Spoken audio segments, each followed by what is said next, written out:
ও দাদা বাবু, আকাশের অবস্থা তো তেমন একটা ভালো না, যে কোনো সময় বৃষ্টি শুরু হয়ে যাবে। এবার দোকানটা বন্ধ করুন। সবে মাত্র 9টা বাজে আর এখনই তুই দোকান বন্ধ করার জন্য পাগল হয়ে গেছিস? খালি কাজে ফাঁকি দেওয়ার ধান্দা, তাই না? আগামী মাস থেকে তোর মাইনে থেকে টাকা কাটবো রে। আরে দাদা বাবু, বললাম তো এখন আর কোনো কাস্টমার আসবে না, সবাই যার যার মতো বাড়িতে ঘুমিয়ে গেছে। এই ওষুধের দোকানে এত রাত্রিবেলা কি গিয়ে ওষুধ কিনতে আসবে বলুন?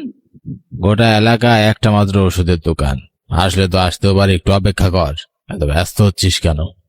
ঠিক আছে, তাহলে কিন্তু আপনি আমাকে বাড়িতে পৌঁছে দেবেন, আমার আবার রাস্তায় অনেক ভয় করে। ঠিক আছে রে বাবা, তোর বাড়ির সামনে দিয়ে তো যাব, তোকে না হয় তোর বাড়িতে পৌঁছে দিয়ে যাব। এখন ভালো করে আজকের হিসাবটা মিলিয়ে ফেল, তা না হলে বাড়িতে যেতে যেতে আরো দেরি হয়ে যাবে। আজকালকে বাইরে বেরোতে বেশ ভয় লাগে, যে ভাবি চুরি আর ছিনতাই বেড়েছে। তাছাড়া পুকুর পাড়ের ওই রাস্তাটা তো আরো ভালো না, আজে বাজে ছেলেরা নেশা করে দাঁড়িয়ে থাকে, মানুষ দেখলে গলায় ছুরি ধরে আর টাকা পয়সা সব ছিনিয়ে নেয়। কি করব বল, গ্রাম এলাকায় এখানে তো আর রাতের বেলা রিক্সা পাওয়া যায় না, আর তাই হাঁটা পথে বাড়িতে প্রতিদিন যেতে হয়। একটু সকাল সকাল বেরোলে কি হয়? প্রতিদিন রাত 9টার সময় দোকান বন্ধ করার কি দরকার? তবে তো বাবু, আপনি যখন বিয়ে করবেন তখন দেখবেন বৌদি আপনাকে এত রাত পর্যন্ত বাইরে থাকতে দেবে না। খালি বাঁকা বাঁকা কথা, তাই না? আমার বিয়ে নিয়ে তোকে এত ভাবতে হবে না, তুই তো নিজে চরকায় তেল দে। আর শোন, আগামীকাল একটু সকাল সকাল আসবি। আমার মায়ের শরীরটা একদম ভালো না, তাকে নিয়ে হাসপাতালে যেতে হবে। মায়ের আবার কি দোষ বলুন? তারও তো অনেক বড় বয়স হয়েছে, এখন তার বিশ্রামের সময়, আর তাকে দিয়ে রান্না বান্না সব কাজ করাচ্ছেন। তাই তো বলি, একটা বৌদি নিয়ে আসুন, তাহলে মাসিমার কষ্টটা অনেকটাই কমে যাবে। আবার সেই পাকা পাকা কথা, হ্যাঁ? আচ্ছা রে, এবার চল, আকাশের অবস্থা এখন ভালো নয়।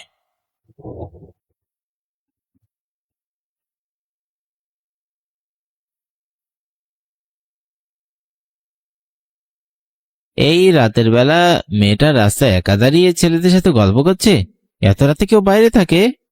আরে বাবা, এমনও তো হতে পারে মেয়েটা জরুরি কোনো দরকারে বাড়ি থেকে বের হয়েছে। এমন করে কেন কথা বলছিস তুই? আচ্ছা, মেয়েটা কোনো বিপদে পড়েনি তো? এমনও তো হতে পারে ছেলেগুলো কোনো বিপদে পড়েছে। আরে না না, বিপদে পড়লে তো চিৎকার চেঁচামেচি করতো। একটু দেখে আসি, মনটা কেমন খুচখুচ করছে, হয়তো মেয়েটার কোনো সমস্যা হয়েছে। এত রাত করে এইসব ঝামেলায় জড়ানো ঠিক নয়, চলুন বাড়ির দিকে যাই, মাসিমা আপনার জন্য না খেয়ে বসে আছেন। আহ, তা তুই ঠিকই বলেছিস, এইসব বাজে ঝামেলা চলার কোনো দরকার নেই। তারপর কোন দিক থেকে আবার কোন বিপদ আসে কিছুই বলা যায় না। তবে যাই বলুন দাদা, মেয়েটা দেখতে কিন্তু ভারী সুন্দরী। এরকম সুন্দর মেয়ে আমি আমার জীবনে কখনো দেখিনি। গায়ের রং দেখেছেন? কি টানা টানা চোখ, কি সুন্দর করে দাঁড়িয়ে দাঁড়িয়ে কথা বলছিল বলুন দেখি। তুই তো খুব পাকা ছেলে রে, এর মধ্যে এত কিছুই দেখে ফেলেছিস। আমি ভাবছি মেয়েটার বিপদের কথা, তুই কিনা মেয়েটার ধৈর্য নিয়ে পড়ে আছিস, হ্যাঁ? আপনি কিন্তু এরকম একটা সুন্দর মেয়ে দেখে বিয়ে করে ফেলতে পারেন, বৌদি যেন দেখতে সুন্দর হয়, একবার দেখলে যেন তাকিয়েই থাকতে ইচ্ছা করে।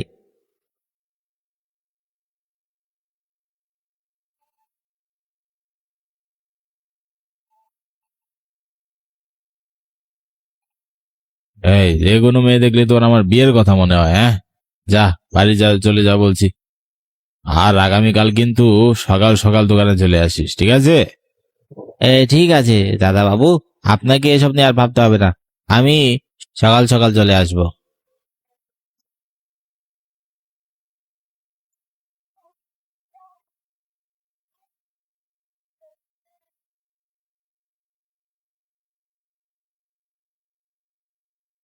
কিরে বাবা, এত দেরি করে বাড়িতে ফিরলি?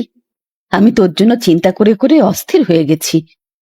আর বলো না, আজকে ফিরতে অনেক দেরি হয়ে গেল। আসলে দোকানটা একটু খোলা রেখেছিলাম, যদি কিছু বেচা বিক্রি হয়। কি হয়েছে তোর? মনটা খারাপ দেখাচ্ছে কেন? আমি তো মা, আমি বুঝতে পারি তোর কিছু একটা হয়েছে। মা, আসার সময় দেখলাম একটা সুন্দরী মেয়ে আর দুটো ছেলে দাঁড়িয়ে দাঁড়িয়ে কথা বলছে। আমার কেন জানি মনে হচ্ছিল মেয়েটা কোনো বিপদে পড়েছে, আর ছেলেগুলো আসলে ছিনতাইকারী ছিল। আরে বাবা, আজকালকার মেয়েদেরকে তুই চিনিস না, এরা 10টা 5টা ছেলে নিয়ে ঘুরে বেড়ায়, এটাই ওদের কাজ। ওদের বাবা মাও ওদেরকে কিছু বলে না, সব আধুনিক যুগে স্মার্ট মেয়ে। এদের কথা ভাবিস না তো। এখন যা তুই, আমি তোর জন্য খাবার নিয়ে আসি। ঠিক আছে, তাড়াতাড়ি খেয়ে নাও, খেয়ে শুয়ে পড়ো। বাবা, তোকে একটা কথা বলা হয়নি। তোর নন্দা মাসি তোর জন্য একটা ভালো মেয়ের সম্বন্ধ এনেছে। মেয়েটা শহরের কলেজে পড়ে, দেখতে খুব সুন্দর, পরিবারও ভালো। আমি তোর বিয়ের কাজটা এবার সেরে ফেলতে চাই বাবা। আমার বয়স হয়েছে, যে কোনো দিন আমি চলে যাব। মা, এই রাত দুপুরে আবার বিয়ের কথা না বললে তোমার চলে না নাকি? আমি তো বলেছি এখন বিয়ে টিয়ে করতে পারবো না। যাও, এখন খাবার নিয়ে এসো। যখনই বিয়ের প্রসঙ্গ আসে তখনই তুই এড়িয়ে যাস। আচ্ছা ঠিক আছে, তো যা খুশি তুই তাই কর। একদিন বুড়ো মা মরে যাবে, তখন তুই বুঝতে পারবি।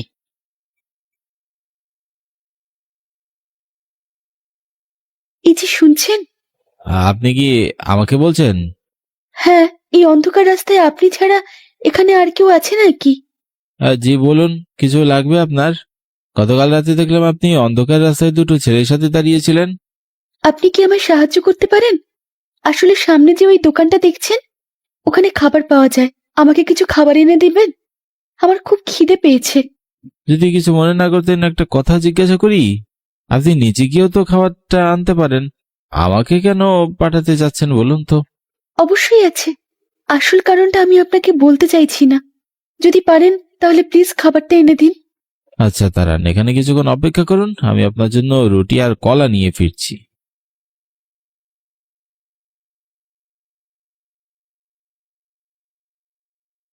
এই নিন, আপনার জন্য রুটি আর কলা এনেছি, তাড়াতাড়ি খেয়ে নিন।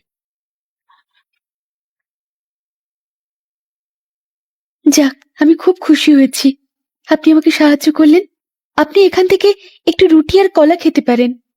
না না, আমি রুটি আর কলা খাবো না, আমার ক্ষুধা পাইনি। তাছাড়া বাড়িতে আমার মা আমার জন্য অপেক্ষা করছে, আমি গেলে তারপর মা আর আমি একসাথে খাবো। আপনার ভাগ্যটা অনেক ভালো। আপনার বাবা মা রয়েছে। আমার তো এই পৃথিবীতে কেউ নেই।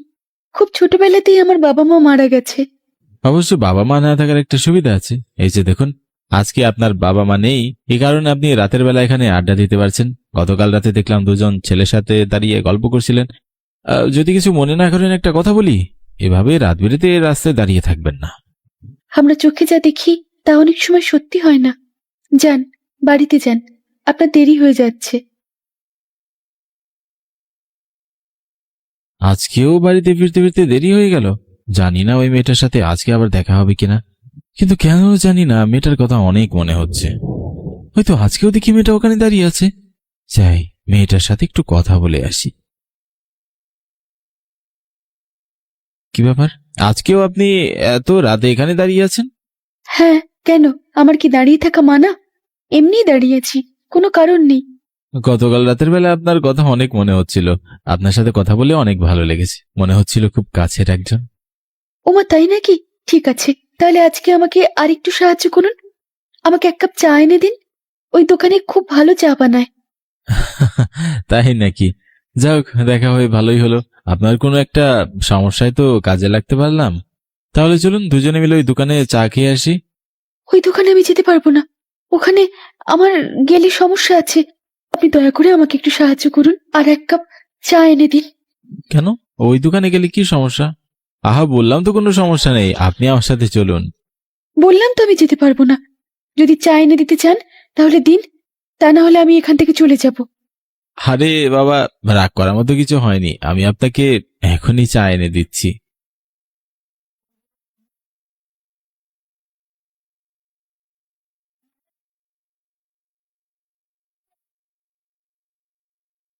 কি ব্যাপার, এত রাতের বেলা আপনি চা নিয়ে কোথায় যাচ্ছেন?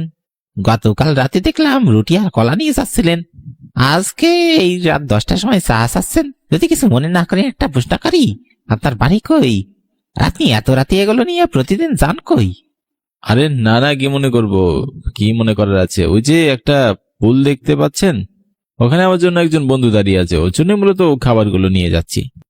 আরে বাবা শুনুন, দিনকাল ভালো না। গত কয়েকদিন আগে এখানে একজন খুন হয়েছে, তার দেহটা পুলের নিচেই পাওয়া যায়।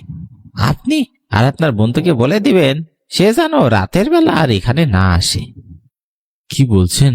মানে এখানে আবার কে খুন হলো? কই, আমি তো কিছু জানি না। গত কয়েকদিন ধরে তো আমি এই রাস্তা দিয়েই চলাচল করছি। তাহলে ভাই আমি কি আপনার সাথে মিথ্যা কথা কইছি? এখানেই ছিনতাইকারী একজনকে মেরে ফেলেছে, গত 2 দিন আগেই তার লাশ পাওয়া গেছে। কার ভাগ্যে আসলে কিভাবে মৃত্যু লেখা আছে সেটা তো আর আমরা জানি না। দিন, খাবারগুলো দিন। আমার বন্ধুকে সেগুলো পৌঁছে দিয়ে বাড়ি আবার ফিরতে হবে আমাকে।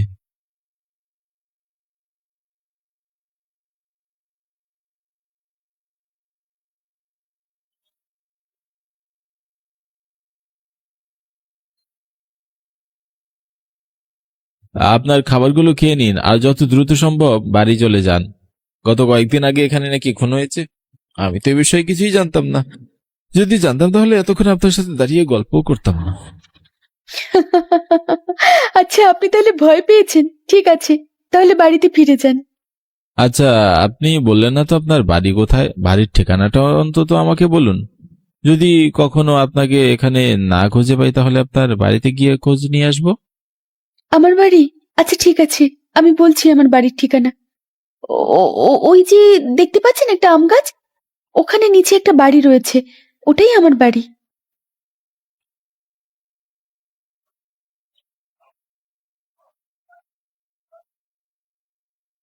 কি ব্যাপার দাদা ভাই, আপনাকে এত বিষণ্ণ দেখাচ্ছে? গত রাতে ঠিক ঘুম হয়নি? আরে না না, ঘুমাবো না কেন?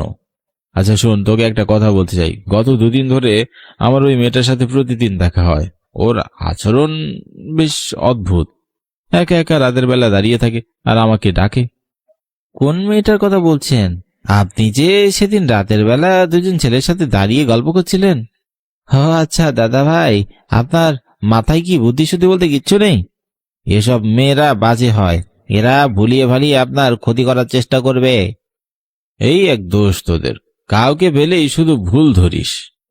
আপনার কথা শুনে কিন্তু আমার সন্দেহ হচ্ছে। আমার কেন জানি মনে হচ্ছে ওই মেয়েটার প্রতি আপনি দুর্বল হয়ে পড়েছেন। শুনুন দাদা, মাসিমা জানতে পারলে কিন্তু তিনি প্রচন্ড রাগ করবেন। তিনি অলরেডি আপনার বিয়ে ঠিক করে ফেলেছেন। তোকে আমি মিথ্যা কথা বলবো না। আসলে কেন জানি ওই মেয়েটার উপর আমার অনেক মায়া জন্মেছে। ওকে একদিন না দেখলে আমার ভালো লাগে না। আমি আমি মনে হয় মেয়েটার প্রেমে পড়ে গেছি। কি সুন্দর হাসি, কি সুন্দর চাহনি, একেবারে মনটা ভরে যায়। চেনা নেই জানা নেই একটা মেয়েকে হুট করে আপনি ভালোবেসে ফেললেন, এ কেমন কথা দাদা ভাই? আচ্ছা ঠিক আছে, আজকে রাতের বেলা আমি আপনাকে ওখানে নিয়ে যাব, তারপর মেয়েটার সাথে সরাসরি কথা বলবো সে কি চায়। আরে না না, আজেবাজে কোনো কথা একদম বলবি না। তুই তোর কাজ কর, আমি আমার কাজ করি।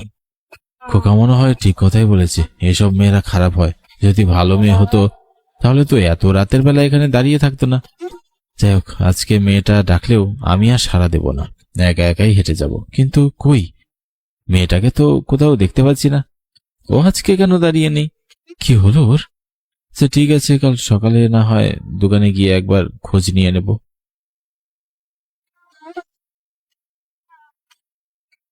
তোকে তো বলেছিলাম তোর মাসিমা আসবে আর ওই বিয়ের কথা ফাইনাল করবে।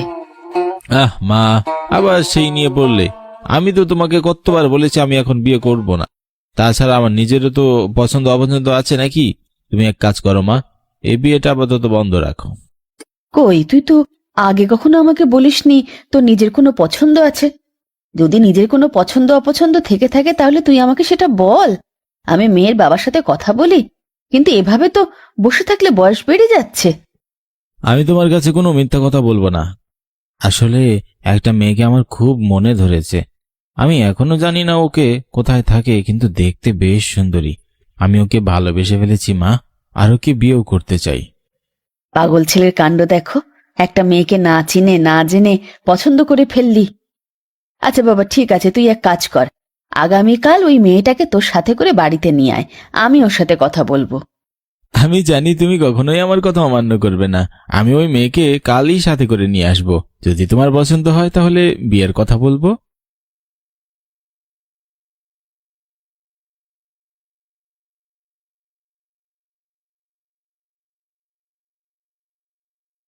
এই যে চাওয়ালা ভাই, আপনি শুনছেন?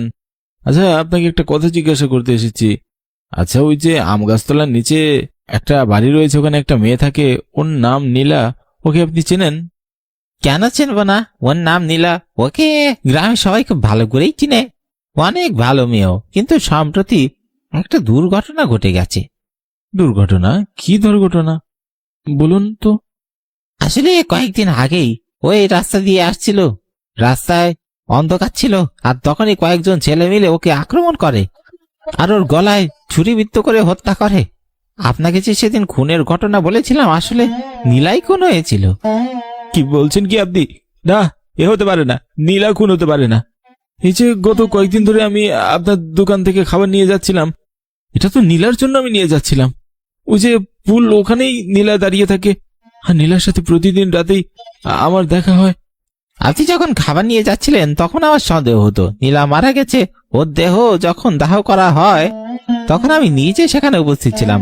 আপনি খুব বাজেভাবে ভেসে গেছেন। আপনার দেখা হচ্ছে। এ কি করে সম্ভব? আমি বিশ্বাস করতে পারছি না। আমি বুঝতে পেরেছি ভাই, আসলে আপনি নীলার প্রেমে পড়ে গেছেন। কিন্তু যাই হোক ভাই, আপনাকে এই মায়া কাটিয়ে উঠতে হবে। যান, এখন বাড়ি যান, আর রাত বিরেতে ভাবে চলাফেরা করবেন নি বাবু, নিরাপদ নয়।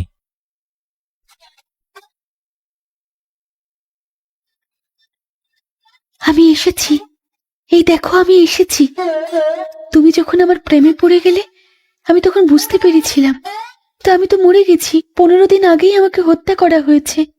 যদি বেঁচে থাকতাম তাহলে আমি তোমাকে ভালোবাসতাম।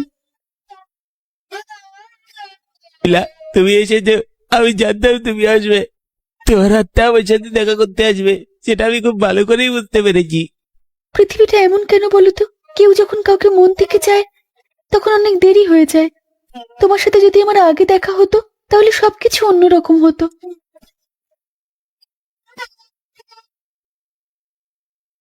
সুবীর, কি হয়েছে তোর? তোকে এমন অদ্ভুত দেখাচ্ছে কেন? কি হয়েছে বাবা? তোমাকে আমি একটা মেয়ের কথা বলেছিলাম না মা, আসলে ও 15 দিন আগেই মারা গেছে, আর ওর আত্মার সাথে আমি এতদিন দেখা করতাম। কি বলছিস কি তুই বাবা? তুই আমাকে আগে কেন বলিসনি? একটা খারাপ আত্মা তোর উপর ভর করেছে। আমি আগামীকাল তোকে তান্ত্রিকের কাছে নিয়ে যাব। না মা, তুমি কোনো তান্ত্রিকের সাথে দেখা করবে না। আমি চাই নীলার আত্মা সবসময় আমার সাথেই থাকুক। আমি ওকে ভালোবেসে ফেলেছি মা। কি পাগলের মতো কথা বলছিস তুই? একটা আত্মাকে আবার কেউ ভালোবাসতে পারে? না না, আমি তোর কোনো কথাই শুনবো না। কালকে আমি তান্ত্রিকের কাছে যাব, আর না হয়তো তান্ত্রিককে বাড়িতে নিয়ে আসবো।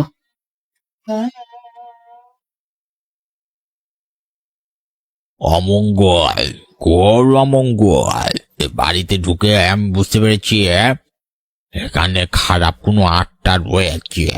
আর এক মুহূর্ত দেরি করা যাবে না। এই নিন এই মন্ত্র জল, আপনার ছেলের গায়ে ছিটিয়ে দিন, তাহলে খারাপ আত্মা থেকে মুক্ত হতে পারবে। তুমি নীলাকে আমার দিকে তাড়িয়ে দিও না মা, দয়া করে নীলাকে তুমি এখানে তুই কেন থাকতে দাও বুঝতে মা। পারছিস না? নীলা নয়, ও একটা খারাপ আত্মা। অনেক আগে মারা গেছে। একটা খারাপ আত্মা তোর কাছে এসেছে। মা হয়ে এটা আমি সহ্য করতে পারবো না। আমি আমি তোকে সুস্থ করে তুলবো বাবা।